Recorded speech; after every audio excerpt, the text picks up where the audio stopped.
Sige. Na-excite lang po kasi sobrang hindi pa po na-expose yung galing ko. 5 taon na po ako nagpa-practice. Pinapangakuan po ako ni Sir Anigma ng laban. No? Simula pa lang po ng liga, nandito na po ako. Lagi po ako nasa gilid lang.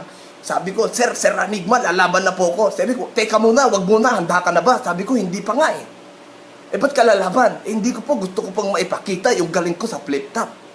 Kasi sila Looney sumisikat na po eh. Sila Abra sumisikat na po. Sabi ko, paano naman po ako? Si Kong. Sinampo lang ko ng banat si Sir Anigma. Medyo mahina o ata ang utak ni Sir Anigma kasi hindi niya ako nagigets yung mga bara ko. Ang bibigat ko ng bars ko eh. Hindi ko matanggap na hindi niya ako may pasok sa flip top. Ito yung mga sinampol ko sa kanya oh. Leron sinta, buko ng papaya, time. Malalim po yun mga kaibigan. Tangina mapapaisip ka doon. Kailan pa